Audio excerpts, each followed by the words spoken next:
I am going to start this story off by telling you a little about me. My name is Robert Blake, Bobby, to my friends. Which, by the way, I have very few. I just finished 5 years in the Marine Corps. 3 combat tours as an infantryman. You read that right? 5 years and 3 of them spent dodging bullets.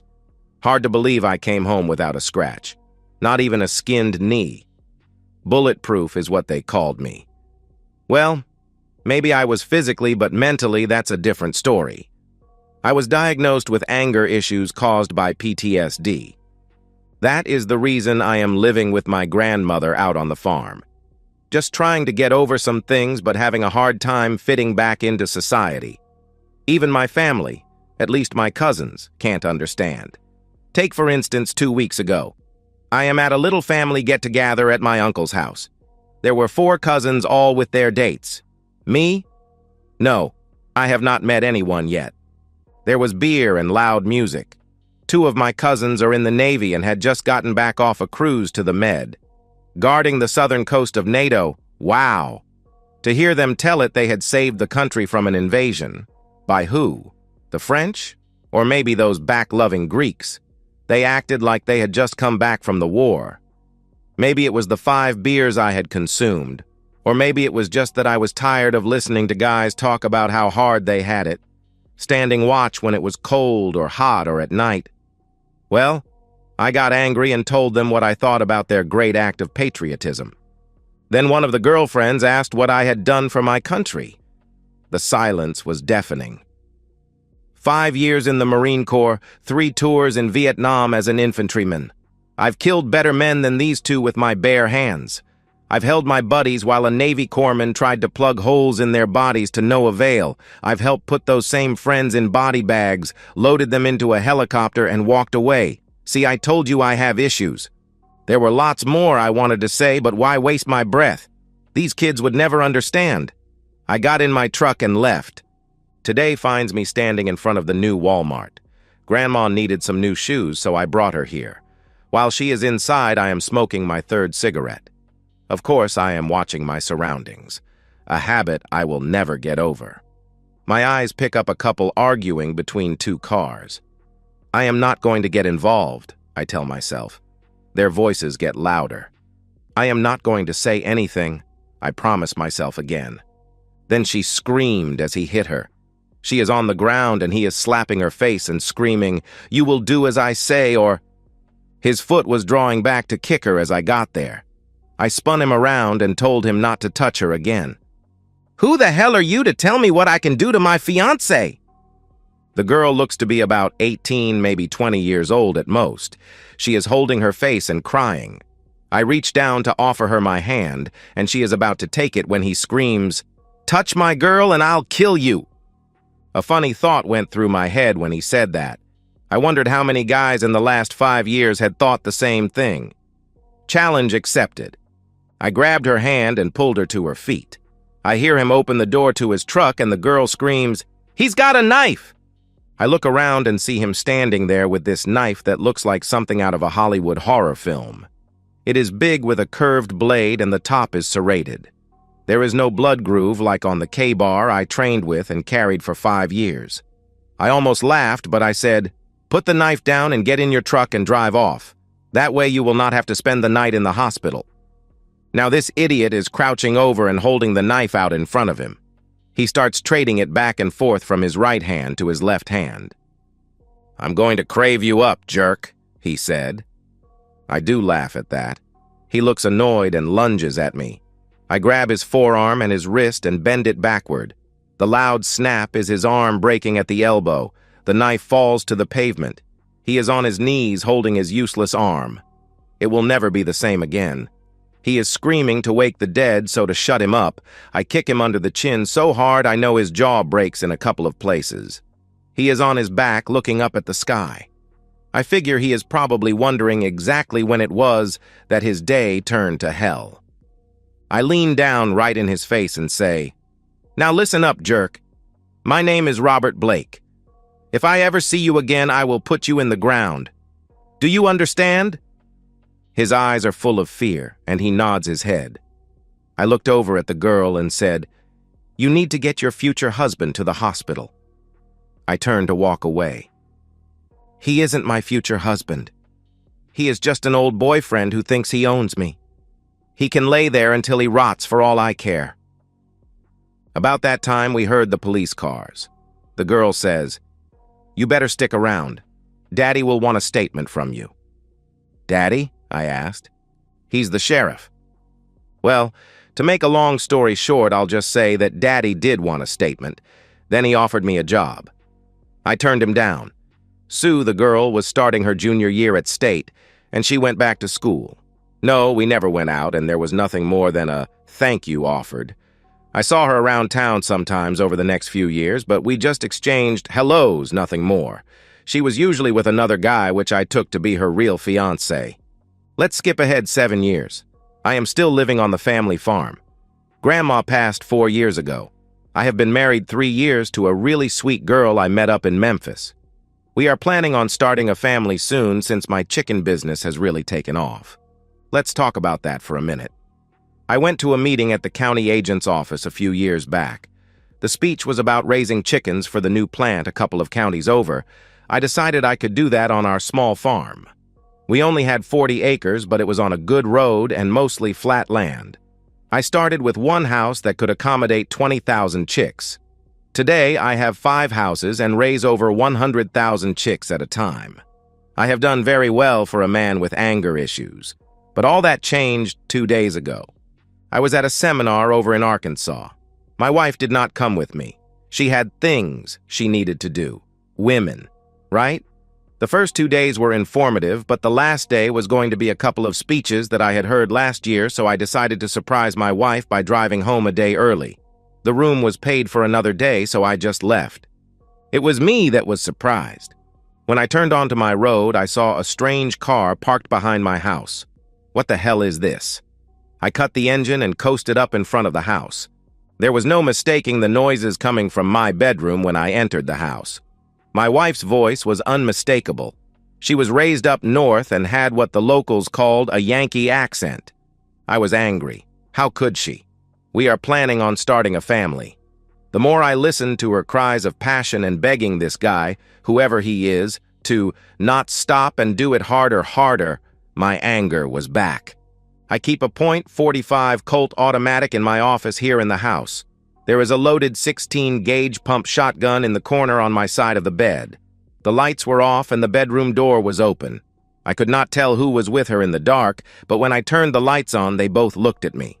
It was my cousin, home from the Navy. She screamed and started to say something. I never gave her a chance. That hollow point round hit her on the bridge of her nose. He started to get up screaming, "Wait, it was her!" I imagine he was going to say it was her fault. I did not care. My next shot hit him behind the ear as he turned to grab the shotgun. I went into the kitchen, killing his thirsty work. I found 2 half-empty beer bottles on the table. Some party. I got a beer and sat down and thought about what I needed to do. Option number 1, call the sheriff and confess, then spend the next 25 years in prison. Hell no. Option number 2, get busy, clean everything up, bury the bodies and the car, then get back to Little Rock, Arkansas, where the conference was going on. I'll take my chances with option number 2. I had 10 hours to get everything done and get back to the seminar. I hauled the bodies out to his car along with the bloody sheets. I have a backhoe and I know how to operate it. I started it up and dug a hole. Not just any hole, anywhere. I dug it where I was planning on building my next chicken house. I went in and showered. I was back in my hotel room in time for the breakfast meeting. No questions asked. I had a meeting with the representatives from the chicken plant. I explained to them how I was expanding my operation by adding another chicken house. I also joked about getting home in time to take my wife to a new steakhouse in town. At lunch, I sat with a couple of friends and commented about how this time next year I planned on being a father. They made a few jokes about it. Then I left for home. When I got home, I started calling around to ask if anyone had seen my wife, Linda. Of course, no one had. My last call was to Roy's mom. "Aunt Brenda, have you seen or heard from Linda in the last few days?" "No, I have not. Is she not home?"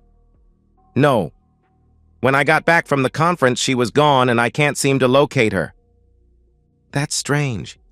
You think you should call the sheriff?" she asked. "I'm sure she will turn up. She probably just went to Memphis to shop and time got away from her. She likes to go shopping in Memphis about once a week. I guess that's where she is. By the way, how is Roy?" "Oh, Roy is all mixed up these days. You know he was on recruiting duty in Memphis? Well, he met a girl and he really fell for her. The problem is his recruiting duty is over, and he is going to have to go to the West Coast to report to a ship that is going on a 1-year cruise around the world. He is really upset about leaving his girl. He started a 2-week leave a couple of days ago. I think he wants to spend as much time with her as he can before he leaves. I told her to wish him luck from me and got off the phone. Roy was going to get to spend eternity with his girl under a pile of chicken poop. Monday morning, I called the sheriff and reported Linda missing. He told me to stop by his office and fill out a missing person form. I went to town and filled it out, then talked to him. Robert, sometimes things happen in a marriage and one person just needs some time. Know what I mean?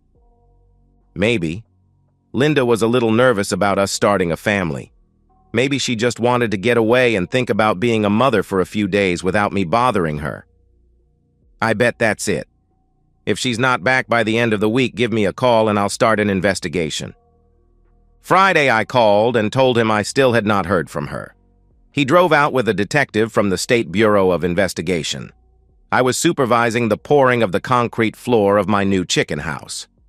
After introductions and a brief explanation of what I knew, the detective asked if he could inspect the house.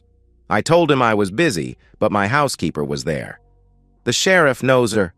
Just tell her I said it was okay for them to look around." From the perspective of Lola May. I've worked for Bobby's family for over 40 years as the housekeeper. I even do some cooking when needed. I have taken care of Bobby his whole life. I knew something was wrong when that fat, lazy wife of his told me I could take the rest of the week off after Robert left for that conference. She even paid me for my days off. When I came back the next Monday, I was sure something had happened. You see, the sheets on the bed were changed, and the sheets I had put on last Friday were missing. Gone. Nowhere to be found. Then I noticed a few drops of what looked like blood on the mattress. I poured bleach on them to get them out, then I flipped the mattress. I made sure to mop the floors with lots of Pine Sol. I was not really surprised when the sheriff and that detective came up to the house and wanted to look around. After they finished, they asked me to come in the living room and talk to them. "Lola May, it seems that Linda has gone missing. Do you know anything about that?" "She probably runs off with that boyfriend of hers. A couple of suitcases are missing along with some of her clothes and things. You know, like makeup and her hair dryer." "First I heard about her having a boyfriend," he asked. "Well, don't tell Bobby, I ain't for sure. But I do have my suspicions. I have been doing the laundry in this house for years, so I notice things." "Things like what?" asked the detective. "Things like on the days she goes to Memphis to shop and her clothes are in the hamper the next day smelling like a man's cologne, or her panties being all crusted up.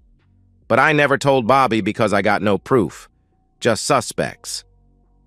"We noticed a certain smell in the house this morning. What is that?" asked the detective. "Pine Sol. I mop the floors every morning with lots of it. If not, the house would smell like chicken poop." I guess they did because they left after thanking me and I ain't never talked to them again.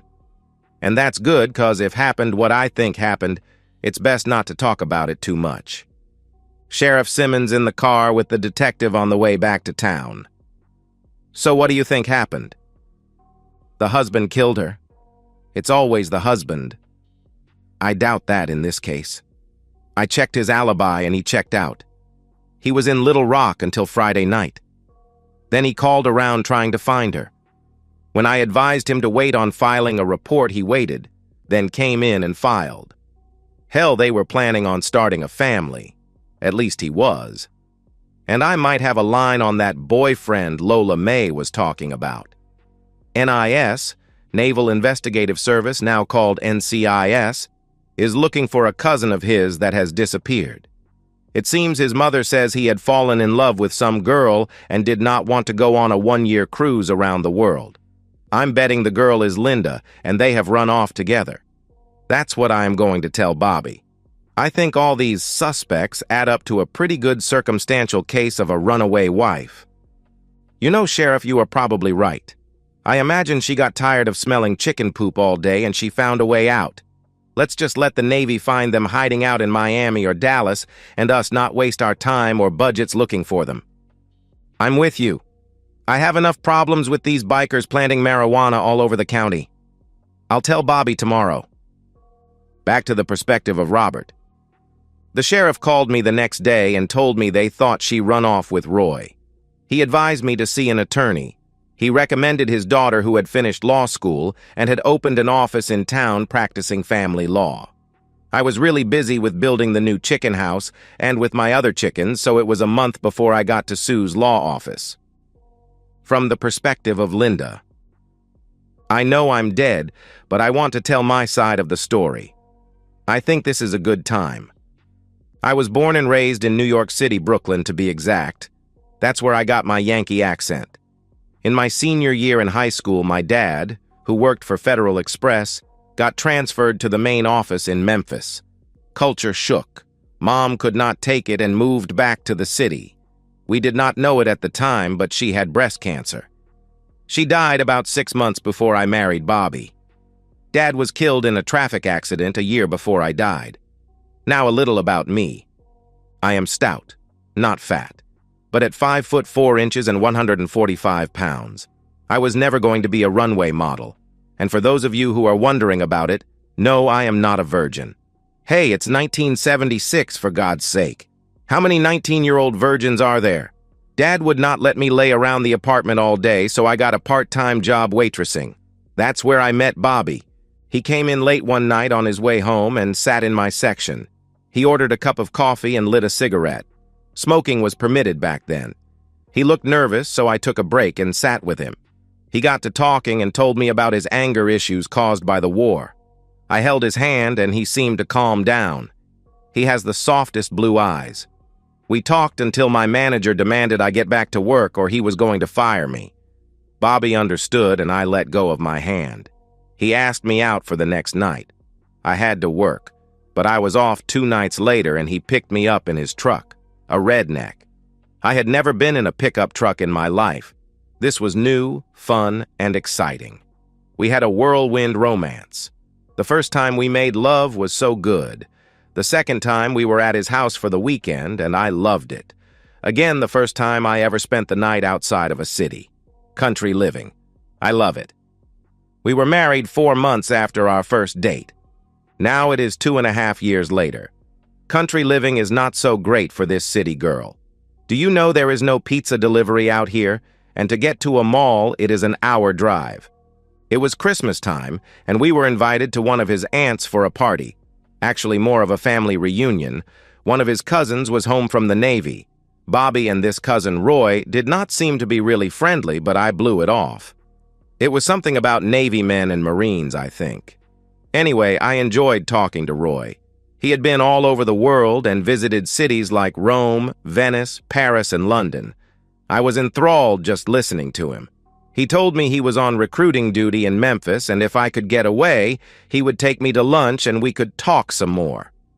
I decided not to tell Bobby about this. It was the first week of January, and it was cold. Bobby and his crew were cleaning out one of the chicken houses, and the smell of poop was in the air. I was restless, and I decided to go to Memphis, so I called Roy. Maybe lunch and some talk would get me in a better mood, right? Our maid, Lola May, just smirks when I tell her to make fried chicken before she leaves.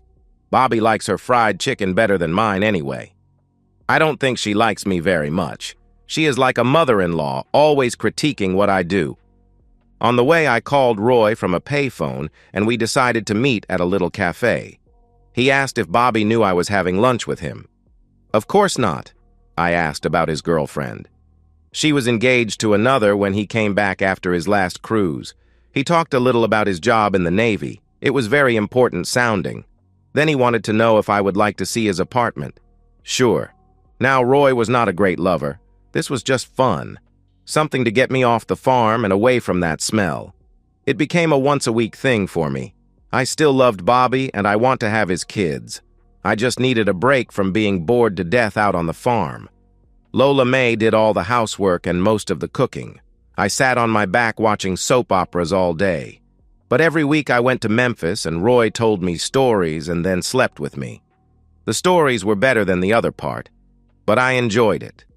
Then in May, Roy told me he was leaving for another cruise. He was going to miss me. I told him I would miss him also. Not quite the truth. I was tired of this sneaking around.